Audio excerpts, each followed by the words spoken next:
on this episode of Open Homes. Regional Victoria brings the goods with this architecturally designed home. Dynamic duo Dave and Jessie tour this year's House 2 from the block. Dave's low-maintenance, easy-to-achieve landscape design, and the climax, a before and after in the picturesque Gold Coast hinterland. Come with us as we step inside.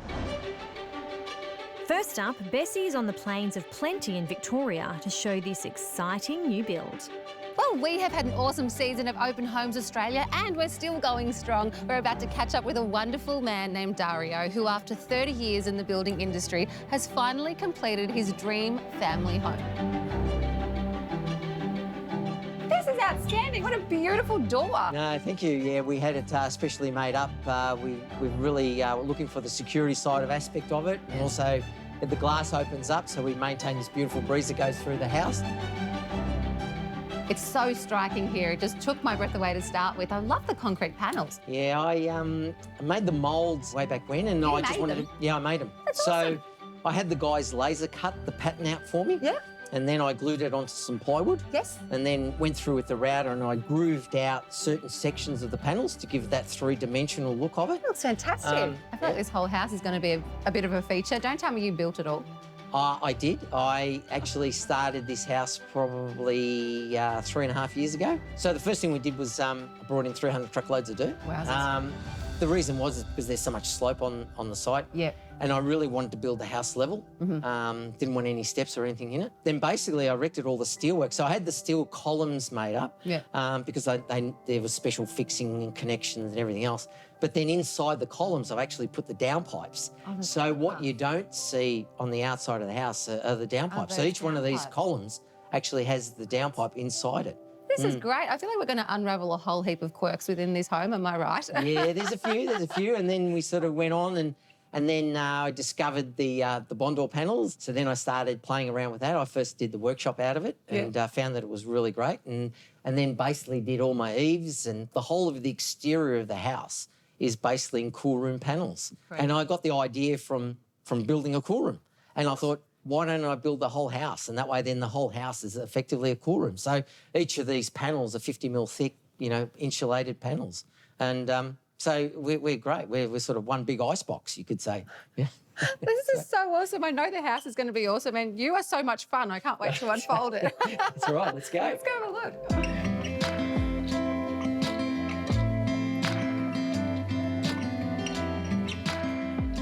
Dario, I'm so impressed. This house is incredible. I love the grand entrance. I love the view that you overlook, but this room in here is amazing. Yeah, we do a lot of our living in this, and we wanted to incorporate that we would have the dining and the lounge and the fireplace and then the kitchen, so it's all interactive. That's all right. as the one, and it's large enough when we have the whole entire family here that there's, we're not all cramped in and things like that. So it's familiar. Yeah, it's lovely. Yeah. You know what they're like with Europeans and, Christmas, and lunches and things like this. So, awesome. It's a fantastic room. I really love it.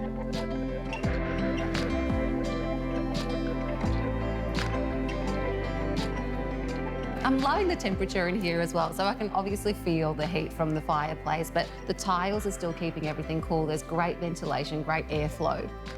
Dario, you've got to talk me through Marie's kitchen, because that's not a normal kitchen back there. No, there's actually two kitchens. That's incredible. So she's got the main feature kitchen. Yeah. And then behind the cupboard doors, there's actually what you call a butler's kitchen. Yeah, but that's industrial. You've made it industrial. Well, it's semi-industrial. It's heavy duty. Yes. Well, she is a good Italian woman. Well, that's right. She loves cooking, and some of the meals she pumps out. And when I first met Marie, she had 2 fridges, and then I came along, and all of a sudden we had 3 fridges, and I thought, no, I'm not gonna put 3 fridges in a house. No. So I decided to build her a cool room. That's awesome. And a walk-in cool room and a walk-in freezer. Oh, it's brilliant. So and that's where I got the idea of doing the external panelling with the Bondor. So I figured, because the freezer's at minus 18 degrees, and the cool room's at minus 2 degrees. So you sort of look at it and go, well, if it works there, why wouldn't it work on the outside walls? And they were, it was so quick and easy and knocked it up. And and that's where I was inspired from thinking about building the cool room. That's when I used the panels on the outside of the house. And just keeping the house efficient and cool. Well, it does, because, you know, they're 75mm thick panels and they're insulated, and effectively I didn't have to put any timber framing in front of it. All I had to do was put the battens on it, and that was really just to get the power and the water and everything else down it. Yeah. And that was it.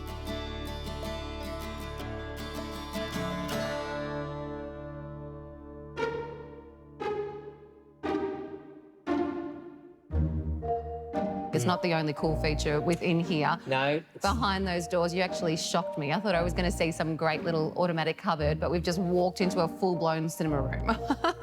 Yes, so something that I've sort of always wanted, and so I just created that room, and it's sort of tucked away, and That's so cool. Some people have called this the Harry Potter house because of all the secret doors and everything else.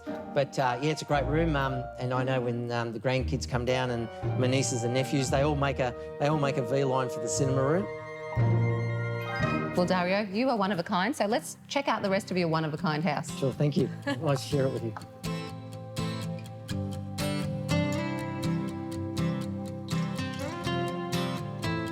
Dario, this is a little bit of paradise here. Yeah, well, it's the centrepiece of the whole house. As you can see, the house is sort of C-shaped, and I did it specifically 2 reasons. Yeah. One is so to create my privacy from all my neighbours. Yes. And secondly, so that, you know, where we've got the master bedroom that faces the pool, we've got all the rooms, so every time you walk down the corridor, the main focus of the house is the actual pool area itself. You've done a great job, Dario. You're obviously a pioneer when it comes to thinking outside the box, but I got to tell you, how are your pool table skills? I think I'm about to find out. Let's go. Okay.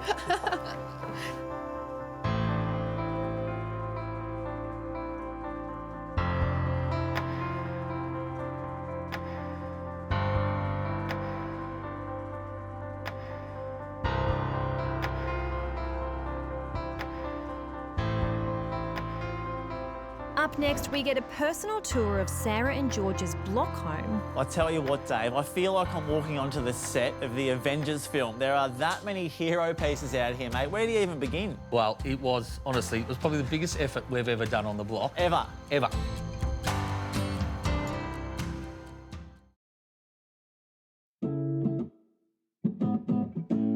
Next up, Jesse takes Dave on a tour of a home he sold at auction. It's none other than Sarah and George's house from the block. So, Jesse, and if I've got to show you something, this is the best backyard you will ever see on the block.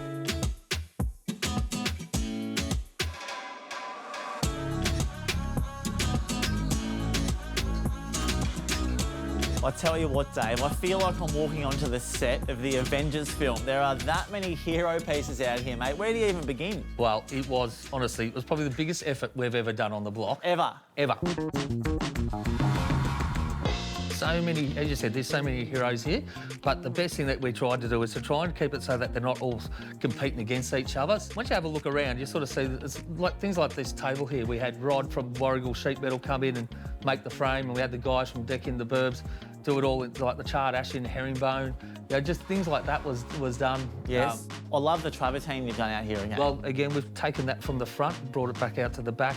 And this is what, you know, with Beaumaris with the silver travertine, it gives you that real luxe feel as well. I think the biggest thing that we did on this one, we actually have the least amount of area between here and the garage. And what we did, we took the decking all the way out to the garage. So we didn't have room for a grass area to step down to sort of go straight to the garage. So we did actually have another door that was there. Yeah. And we told them to block that up as well. So we've got all this, and we've still got like the pool area as well.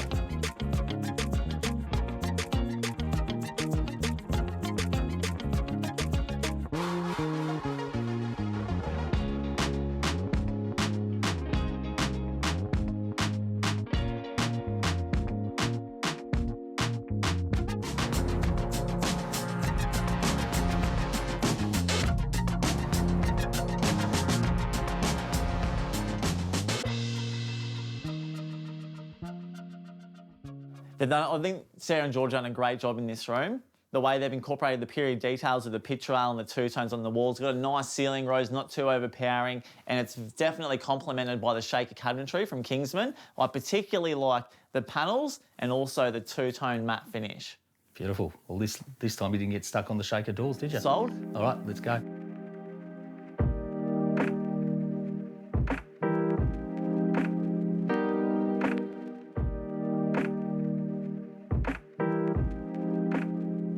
Well, I think this is probably going to be the most versatile outdoor area on the block Well, because there's for sure. heaps of It's a space. short winner. You're also undercover, right? Yeah, it I know, is. and honest, a couple of them didn't do that, so I think that's very important that the guys here have actually put in, and also with the glass, lets the lighting. Yep. Because typically it might be a bit darker because of the orientation, so I think they've done really well there. I suppose the whole design with this was to be more understated with it, and that's what it is. And you can see how it all blends together great. You know, and we've got a pool around there as well at the same time. You know, we've got a hanging chair, and again, we've got the feature limestone as the backdrop and that. Oh, there's a lot in this, and as I said, this garden's only going to be growing more, and there's best is yet to come.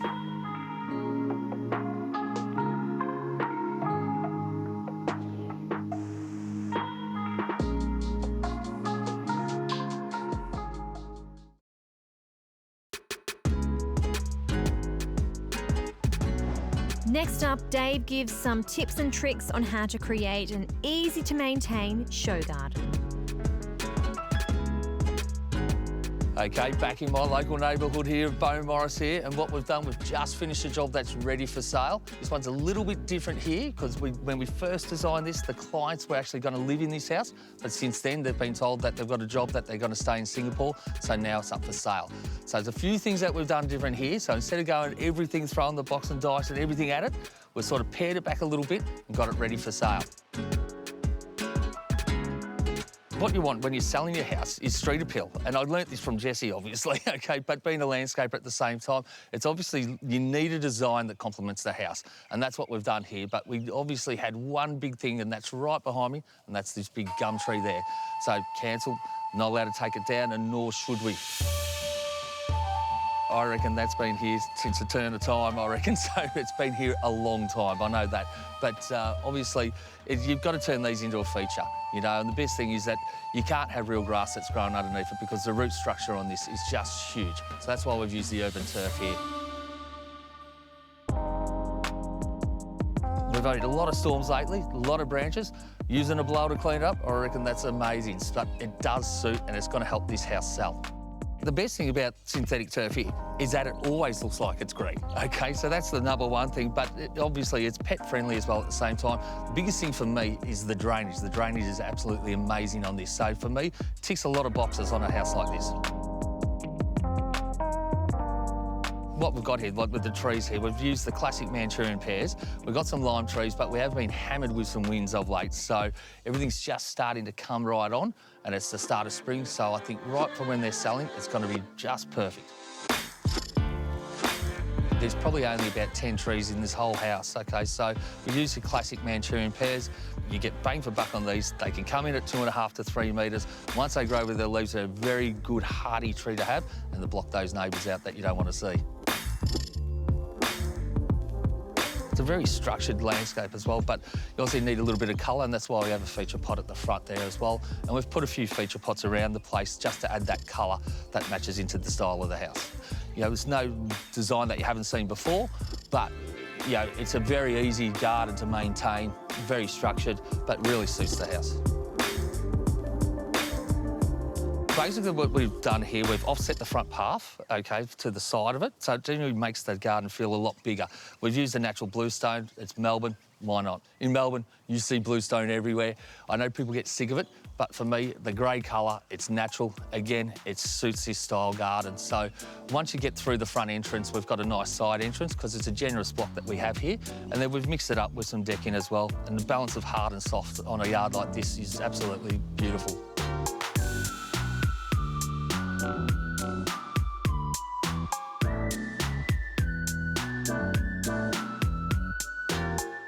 I've come through from the sideway, and as you can see, I'm sitting next to this beautiful custom-made bench top here that we've done for the barbecue. We've also got these custom seating that's right next to me and a custom in-ground pool. That's not the only thing. We've also got a day bed at the rear of the pool as well, done with some feature battening out there, and this is what you need for a great backyard.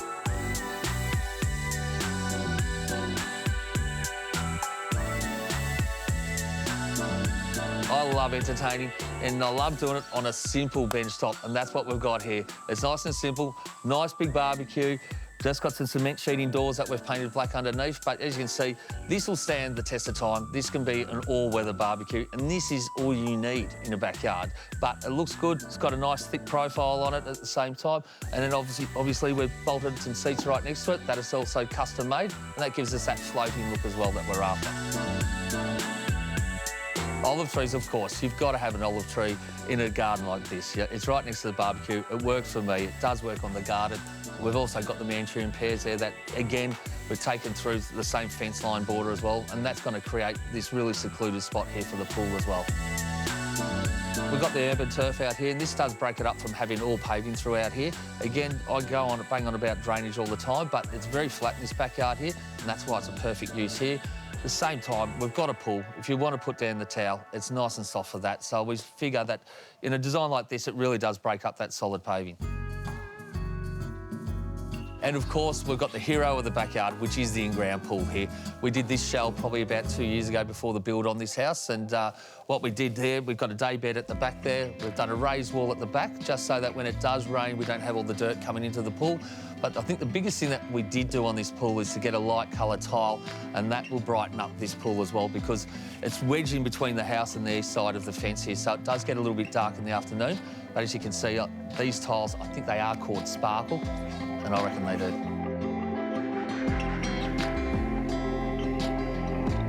Now, the biggest argument I have with clients is having deciduous or evergreen trees. I'm always deciduous. You're only going to be picking up the leaves once a year. If you have evergreen trees, you're going to be picking up leaves 4 to 5 months a year. So I've got the Manchurian pears here. It's going to create a great screen. When it's windy in summertime, that is not going to drop leaves. Yeah, any nursery guy will tell you deciduous around a pool is a lot better than evergreen. We've got the key points of that every landscape has. So we've got the barbecue area, we've got the entertaining area, we've got a great front entrance, we've got the pool, we've got the day bed. The garden, yeah, it does need to grow a little bit. Come back in 2 years' time and you'll see this garden and it'll look amazing.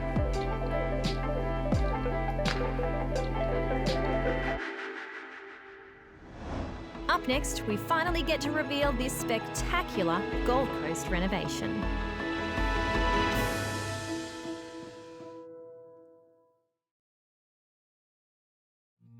Finally, we can reveal this incredible before and after in our very own Gold Coast. I am fortunate to be very close to home today in beautiful Currumbin Valley, and I'm going to show you a property that has made this spectacular scenery the hero of the home.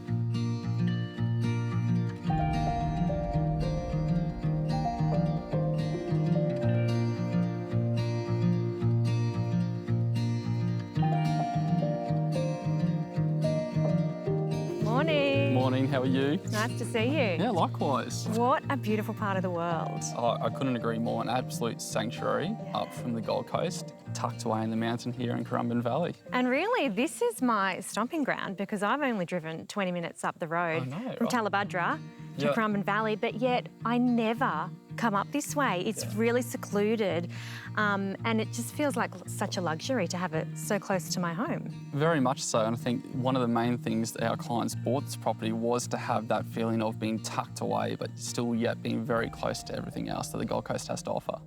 And what was here? So what did they want to do? So here was pretty much like an older log cabin look and feel with an old storage shed, and what they wanted to do was sort of change the layout of the home to suit how them and their family live. They're big entertainers, they like to have open space, and family's super important to them. So we wanted to strip out all the old brown and the reds that were built up here on the mountain and create a new fresh space for them to enjoy with their family. That's really interesting because looking at this building, it looks like a new build. A lot of people say that, for sure. This is actually a renovation. Actually a renovation. So we've tweaked and changed it, kept true to the structure and improved it, and just created a space for them, a home that reflects their personality, which is often the case when you're buying a property. They just wanted to make it their own. I'm excited. Let's go and have a look.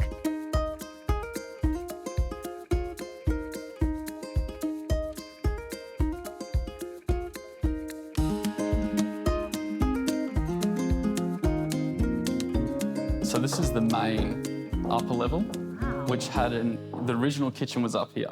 Had had beautiful views, but it was sort of planted right in the middle of their whole entire space. Okay, which is not what they wanted? No, and they very much wanted lots of different areas within the home and around the home to entertain and still have seclusion with that feel of the mountain.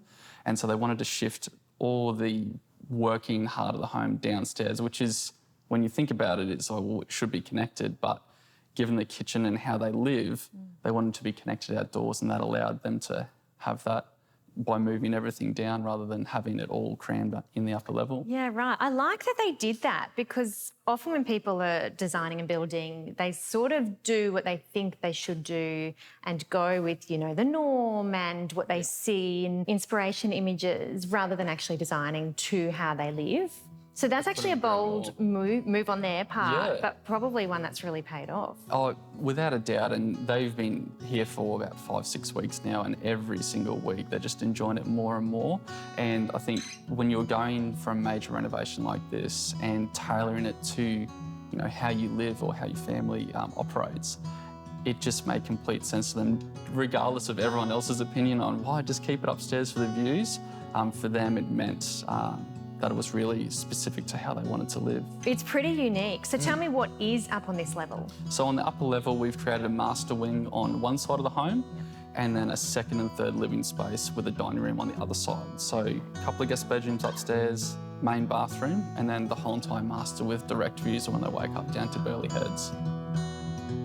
Well, it's beautiful and it's very calm, but I'm very excited to see this special kitchen you keep speaking of. It's the kitchen on the whole entire lower level. Yeah, it's we need to go have a look. Let's go.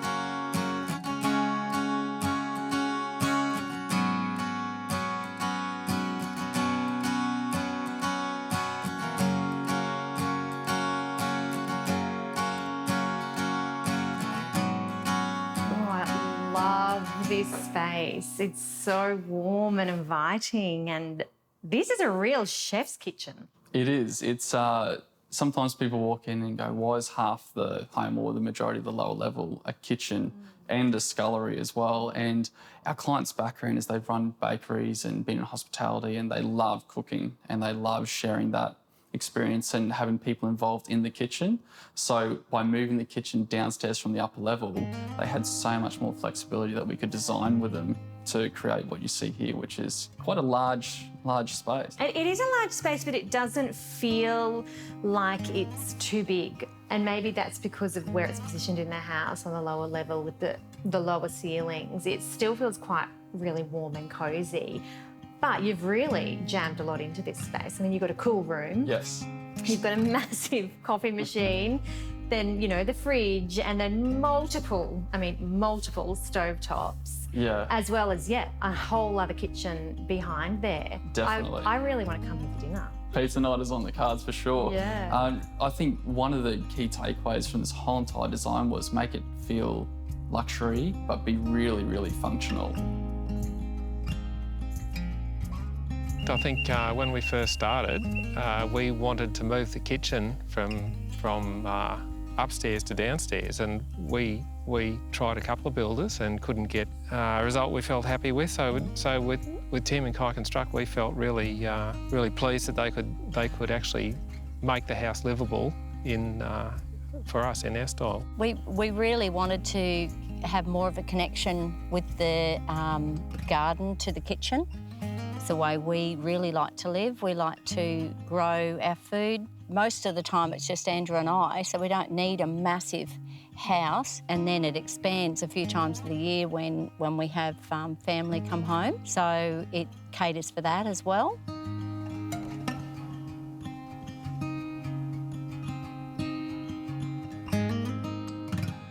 This is what it's all about out here. Yeah. They must spend a lot of time entertaining in this area and just hanging because it's so beautiful. It's really calm. Like if you listen, it's very silent. Yeah. So that sanctuary of having the heart of the home on the lower level and very much connected out to where we are now, just adds to the whole entire design concept right at the start.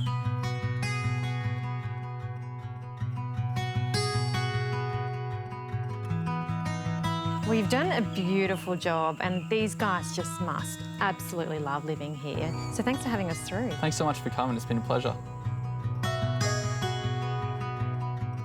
for watching. We hope you found some inspiration looking through these incredible homes and gardens. We certainly have. For more on the homes and behind the scenes, check out our Instagram and Facebook. See you next time for more Open Homes.